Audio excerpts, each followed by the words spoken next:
63. kiri, esimene inimperekond. Urantia registreeriti asustatud maailmana, kui esimesed 2 inimolendit, kaksikud, olid 11-aastased ja enne, kui nad olid saanud tegelike inimolendite teise põlvkonna esiklaste vanemateks. Salvingtoni peaingli sõnum planeedi ametliku tunnustamise kohta lõppes järgmiste sõnadega. Satania planeedile number 606 on ilmunud inimmeel ja nende uue rassi vanemate nimed on Andon ja Fonta. Ja kõik peainglid palvetavad, et neile loodud olenditele saaks kiiresti annetada kõikse isa vaimu, isikliku sisimas elava kingituse. Andon on Nebadoni nimi, mis tähendab esimene isasarnane loodud olend, kelles ilmneb inimlik täiuse ihalus. Fonta tähendab esimene pojasarnane loodud olend, kelles ilmneb inimlik täiuse ihalus. Andon ja Fonta said oma nime teada alles siis, kui need anti neile nende ühtesulamisel mõttekohandajatega. Kogu oma sureliku elu ajal Urantial nimetasid nad teineteist nimedega Sonta-An ja Sonta-En. Sonta-An tähendas emale armas ja Sonta-En isale armas. Nad andsid teineteisele nimed, mille tähendus kõneleb nende vastastikusest austusest ja armastusest. Esimene. Andon ja Fonta. Andon ja Fonta olid paljuski kõige tähelepanuväärsem inimolendite paar, kes on kunagi maakeral elanud. See imeline paar, need kogu inimkonna tegelikud vanemad, olid igas suhtes paljudest oma otsestest järeltulijatest arenenumad ning erinesid oluliselt kõigist vahetutest ja kaugematest esivanematest. Esimese inimpaari vanemad erinesid oma suguharu keskmisest tasemest pealtnäha vähe, kuid kuulusid siiski selle arukamate liikmete hulka.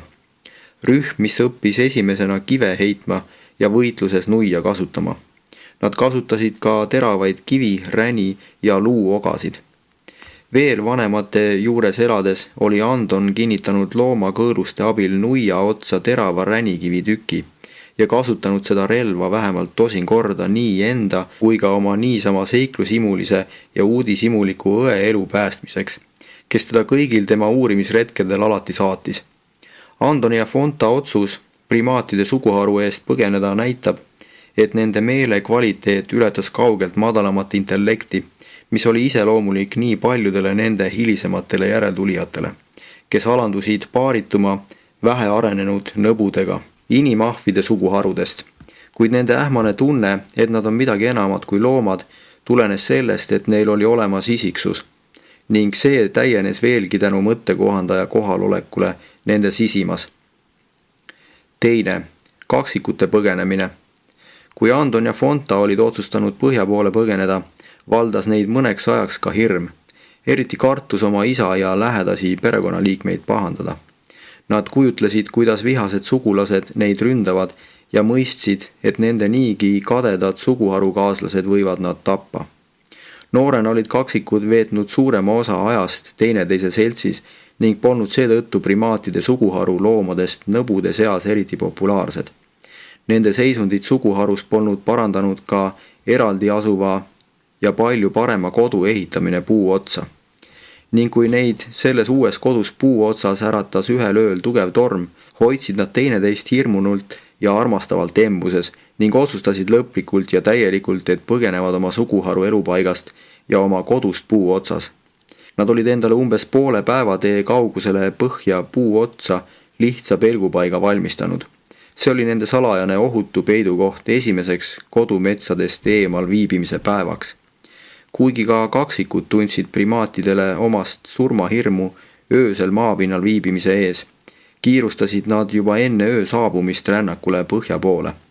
See öine teekond nõudis neilt vaatamata täiskuule ebatavalist julgust, kuid nad järeldasid õigesti, et öösel on nende äraoleku avastamine ning jälitamine suguharukaaslaste ja sugulaste poolt vähem tõenäoline. Nende plaanitsetud kohtumine toimus ilma vahejuhtumiteta veidi pärast keskööd. Teel põhja poole avastasid nad lahtise ränikivi lademe. Leidnud sealt palju mitmesuguseks otstarbeks sobiva kujuga kive, korjasid nad endale tulevikuks paraja varu, püüdes ränikive lihvida, et need teatud otstarveteks paremini sobiksid. avastas Andon, et neist lööb sädemeid ja tal tekkis mõte teha tuld.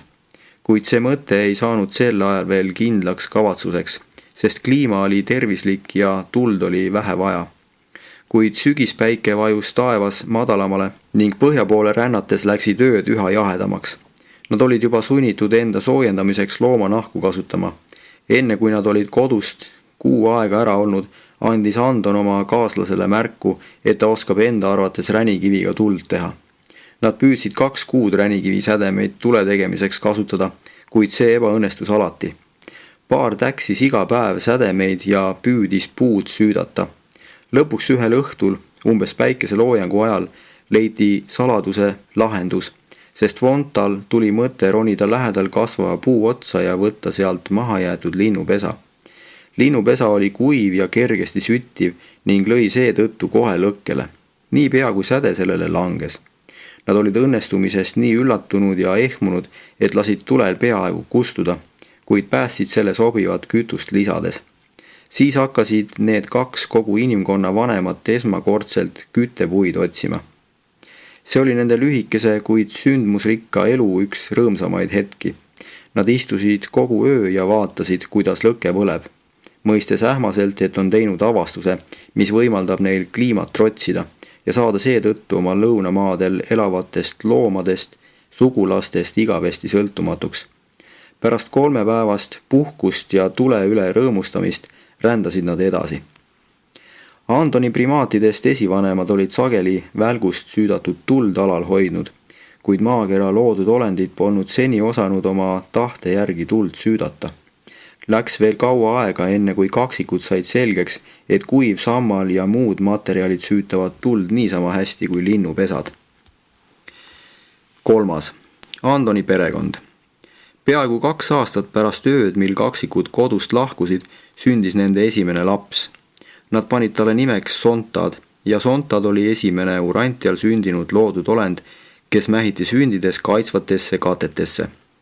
Inimsugu oli tekkinud ja selle uue sündmusega kaasnes instinkt hoolitseda korralikult väetimate laste eest, mis iseloomustas intellektiklassi kuuluva meele edenevat arengut võrreldes puhtloomaliku meelega.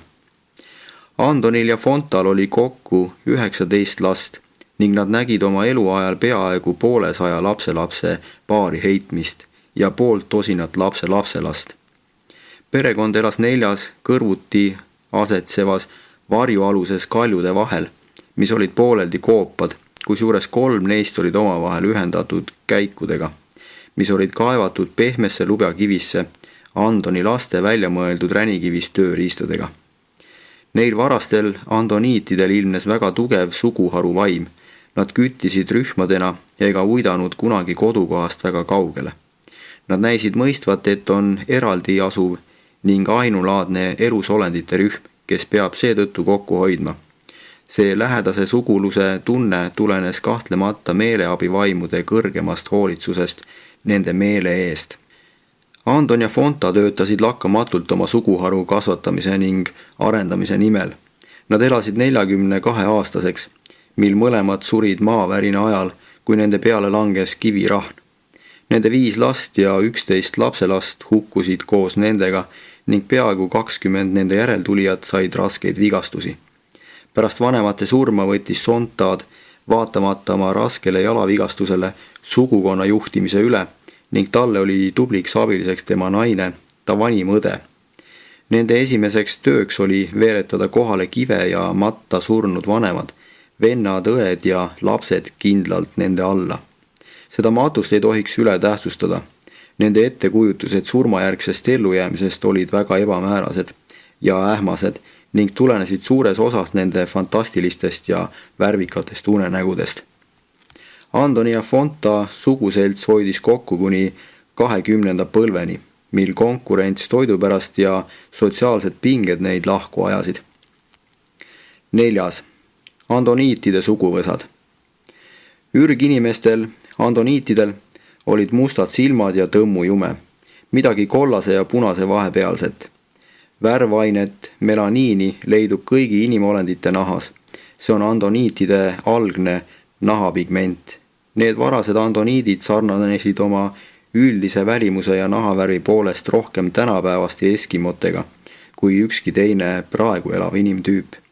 Nad olid esimesed loodud olendid, kes kasutasid kaitseks külma vastu loomanahku. Neil oli kehal vaid veidi rohkem karvu kui tänapäeva inimestel. Varase inimese loomadest esivanemate suguharu elu lasi juba aimata arvukate sotsiaalsete kokkulepete algeid ja kui nende olendite emotsioonid avardusid ning aju täiustus, hakkas suguharus kohe kujunema ühiskonnakord ja uus tööjaotus.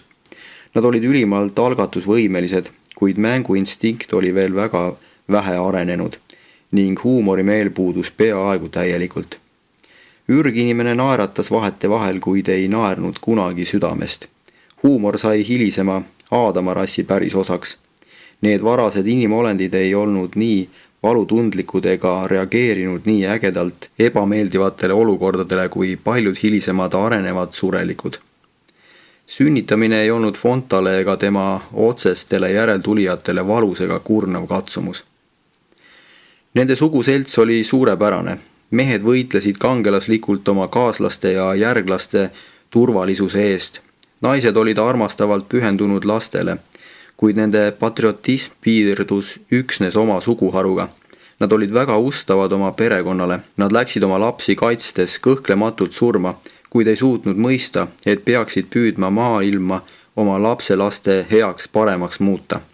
Altruism polnud inimsüdames veel sündinud, kuigi neis urant- ja põliselanikes olid juba olemas kõik religiooni sünniks olulised emotsioonid. Need varased inimesed olid südantliigutaval moel oma kaaslastesse kiindunud ning omasid kindlasti tõelist, kuigi tahumatut ettekujutust sõprusest. Hilisematel aegadel oli üsna tavaline, et pidevalt toimuvates lahingutes vähem arenenud suguharudega mõni neist ürginimestest võitles vapralt ühe käega, teisega aga püüdis oma haavatud kaassõdalast kaitsta ja päästa. Neis ürginimestes oli juba liigutavalt aimata paljusid hilisema evolutsioonilise arengu kõige üllamaid ja väga inimlikke jooni.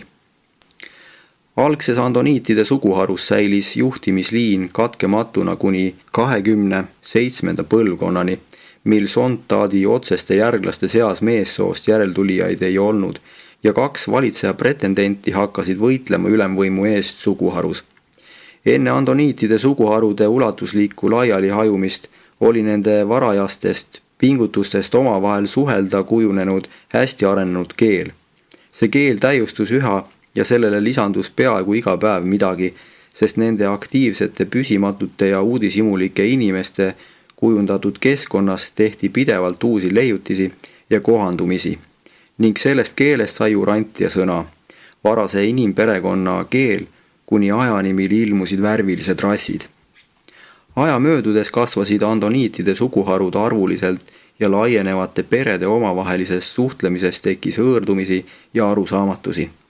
Nende inimeste meeli köitsid nüüd vaid 2 asja. Jahipidamine toidu hankimiseks ja võitlemine kättemaksuks mõne naabersuguharu poolse tõelise või oletatava ebaõigluse või solvangu eest. Vaen tugevnes, puhkesid suguharu sõjad ning võimekamate ja arenenumate rühmade parimate esindajate seas kanti tõsiseid kaotusi.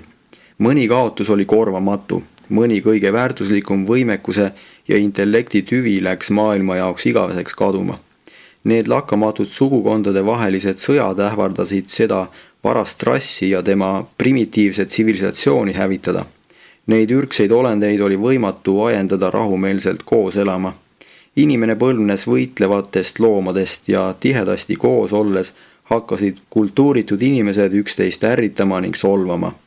Elukandjad teavad seda arenevate olendite kalduvust ja näevad seetõttu ette, et inimolendid jagunevad lõpuks vähemalt 3, sagedamini isegi 6 selgelt erinevasse rassi. 5. Andoniitide hajumine. Varased andoni rassid ei tunginud eriti kaugele Aasiasse ega jõudnud algul Aafrikasse. Tolleaegne geograafia suunas neid põhja poole ning need inimesed rändasid üha enam ja enam põhja, kuni neile tuli ette 3. liustiku aeglaselt edasiliikuv jää. Enne kui see ulatuslik jääkate Prantsusmaale ja Briti saartele jõudis, olid Antoni ja Fonta järeltulijad rühkinud üle Euroopa edasi lääne poole ja moodustanud üle 1000 asula suurte jõgede äärde, mis suubusid tolleaegsesse sooja veega Põhjamerre. Need andoniitide suguharud olid Prantsusmaa varased elanikud, kes elasid 10 000 aastaid Sommi jõe ääres. Somme on jõgi, mida liustikud ei muutnud. See voolas tol ajal merre umbes samamoodi kui praegugi ning sellega on ka seletatav, miks Sommi orus leidub kõikjal nii palju tõendeid andoniitide järeltulijatest. Need Urantia põliselanikud ei elanud puude otsas, kuigi põgenesid hädas olles ikka veel puulatva. Nad elasid tavaliselt jõe kallastel välja ulatuvate kaljurahnude all ja mäe külgedel paiknenud grottides, kust kõik lähenemisteed olid hästi näha ja oldi ka loodusjõudude eest varjul. Nii said nad mugavalt oma tule ümber olla, ilma et suits neid eriti oleks seganud. Nad polnud lausa koopa elanikud, kuigi jääkate jõudis hilisematel aegadel kaugemale lõunasse ja sundis nende järeltulijaid koobastesse elama asuma. Nad eelistasid elada lahtise taeva all metsa ääres ja oja kaldal. Nad hakkasid väga varakult oma osaliselt katusega kaetud elupaiku kavalasti maskeerima ja ehitasid meisterlikult kivist magamistube. Kuplikujulisi kivihütte, kuhu ööseks pugesid. Hüti sissekäigu sulgemiseks veeretati selle ette kivi, mõni suur kivi, mis oli pandud selleks hütti enne katusekivide lõplikku paigaldamist. Andoniidid olid kartmatud ja edukad kütid ning kui metsamarjad ja teatavad puuviljad välja arvata, toitusid nad ainult lihast. Andon oli leiutanud kivikirve, kuid tema järeltulijad leiutasid varakult viskeoda ja harpuuni ning hakkasid neid tõhusalt kasutama. Lõpuks ometi hakkas tööriistu loov mõistus töötama koos riista kasutava käega ning need varased inimesed omandasid ränikivist tööriistade vormimisel suure osavuse. Nad rändasid ränikivi otsides kaugele, nii nagu praegused inimesed rändavad maakera teise otsa kulda, plaadina ja teemante otsima. Need Antoni suguharud ilmutasid ka paljudel muudel viisidel arukust, mida nende taandarenevad järeltulijad ei saavutanud järgmise 500 000 aasta jooksulgi. Kuigi nad avastasid ikka ja jälle uuesti erinevaid tulesüütamisviise. 6. Onagar, esimene tõeõpetaja. Mida enam andoniidid hajusid, seda tugevam oli suguharude kultuuriline ja vaimne taandareng peaaegu 10 000 aasta jooksul kuni Onagari ajani, kes võttis suguharude juhtimise enda peale, seadis nende vahele rahu ja juhtis neid esmakordselt kummardama inimestele ja loomadele hinguse andjat. Antoni filosoofia oli väga segane. Ta oleks peaaegu hakanud tulekummardajaks, sest oli juhuslikult tule avastamisest suurt lohutust tundnud. Mõistus juhtis teda aga oma avastuselt päikese kui kõrgema ja aukartust äratavama soojus- ja valgusallika juurde. Kuid see oli liiga kaugel ning seetõttu temast päikese kummardajat ei saanud. Andoniidid kartsid juba varakult loodusjõude, äikest, välku, vihma, lund, rahet ja jääd. Kuid nälg oli tung, mis neil varastel aegadel pidevalt saatis ning kuna nad elatusid suures osas loomadest, arenes neil välja teatav loomade kummardamine. Suuremad toiduks tarvitatavad loomad olid Antonile loomis- ja alalhoidmisjõu sümbolid. Neid mitmesuguseid suuremaid loomi võeti aeg-ajalt kummardamise objektideks. Kui mõni konkreetne loom oli parajasti moes, joonistati koopa seintele tema ligikaudsed piirjooned. Kui aga kunst hiljem edasi arenes, graveeriti seda loomjumalad ka mitmesugustele ehetele. Andoniitide rahvastel tekkis väga varakult tava hoiduda suguharus au sees oleva looma liha söömisest. Selleks, et oma noortele seda paremini mällu talletada, kujunes peagi välja austamistseremoonia, mida sooritati ühe niisuguse austatava looma keha ümber. Veelgi hiljem arenes see algeline etendus järeltulijatel keerulisemateks ohverdamistseremooniateks ning selliselt saidki ohverdamised palveldamise üheks osaks. Seda ideed arendas Mooses edasi Heebrea rituaalides ning apostel Paulus säilitas põhimõtteliselt doktriinina patu lunastamisest vere valamisega. Toidu ülimad tähtsust nende primitiivsete inimolendite elus näitab ka palve, mida õpetas neile lihtsatele inimestele nende suur õpetaja Onagar. See palve oli järgmine. O elu hingus, meie igapäevast toitu anna meile tänapäev. Vabasta meid jääneedusest, päästa meid meie metsavaenlaste käest ja võta meid halastavalt vastu suurde teispoolsusesse. Onagari keskus oli iidse Vahemere põhjarannikul praeguse Kaspia mere piirkonnas, asulas nimega Oban, mis oli peatuskoht, kust Mesopotaamia lõunaaladelt põhja suunduvad rännuteed läände pöörasid. Obanist lähetas Onagar õpetajaid kaugetesse asulatesse levitama oma uusi seisukohti ühest ainsast jumalusest ja oma ettekujutust hauatagusest elust, mida ta nimetas suureks teispoolsuseks. Need Onagari saadikud olid maailma esimesed missionärid. Nad olid ka esimesed inimolendid, kes küpsetasid liha ja kasutasid korrapäraselt tuld toidu valmistamiseks. Nad küpsetasid lihatükke pulkade otsas ja kuumadel kividel. Hiljem küpsetasid nad tules isegi suuri lihakänsakaid, kuid nende järeltulijad pöördusid peaaegu täielikult tagasi toore liha kasutamise juurde. Onagar sündis 983 323 aastat tagasi, arvestades aastast 1934 peale Kristust, ja elas 69-aastaseks. Selle planeedivürsti eelsete aegade meistermeele ja vaimse juhi saavutuste loetelu on põnev lugu nende ürginimeste organiseerimisest tõeliseks ühiskonnaks. Ta asutas tõhusa suguharu valitsuse, mille taolist järgnevad põlvkonnad ei saavutanud paljude aastatuhandete jooksul. Kuni planeedivürsti saabumiseni polnud maakeral enam kunagi nii kõrget vaimset tsivilisatsiooni. Neil lihtsatel inimestel oli tõeline, kuigi algeline religioon, ent nende manduvad järeltulijad lasid sel hiljem kaduda.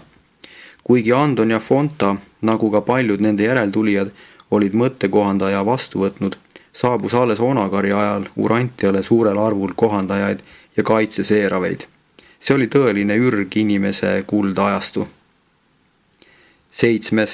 Andoni ja Fonta ellujäämine. Suurepärased inimrassile aluse panijad Andon ja Fonta leidsid tunnustust, kui planeedivürsti saabudes Urantia üle kohut mõisteti ning hiljem eluaseme ilmade elukorraldusest edasi liikudes anti neile Jerusemi kodaniku staatus. Kuigi neil pole kunagi enam lubatud Urantiale tagasi pöörduda, on nad teadlikud selle rassi ajaloost, millele nad aluse panid. Nad kurvastasid Kaligasti ja reetlikkuse üle, tundsid südamevalu Aadama ebaõnnestumise pärast, ent olid ülimalt rõõmsad, kui saabus teade, et Miikael on valinud oma viimaseks anetumiskohaks nende maailma. Jerusemil sulasid nii Andon kui ka Fonta oma mõttekohandajatega ühte, samuti mitmed nende lastest, kaasa arvatud Sontad, kuid enamik nende otsestest järeltulijatest saavutas vaid vaimuga ühte sulamise. Varsti pärast Jerusemile saabumist said Andon ja Fonta süsteemi suveräänilt loa pöörduda tagasi esimesse eluaseme ilma teenima koos Morontia isiksustega, kes tervitavad Urantialt taevastesse sfääridesse saabuvaid ajapalverändureid, ning nad on määratud sellesse teenistusse määramata ajaks. Seoses käesolevate ilmutustega püüdsid nad saata Urantiale tervitusi, kuid nende palve lükati targu tagasi. Niisugune oli lugu Urantia ajaloo kõige kangelaslikumast ja põnevamast peatükist. Lugu kogu inimkonna ainulaadsete vanemate arengust, eluvõitlustest, surmast ja igavesest ellujäämisest. Esitanud Urantial asuv elukandja.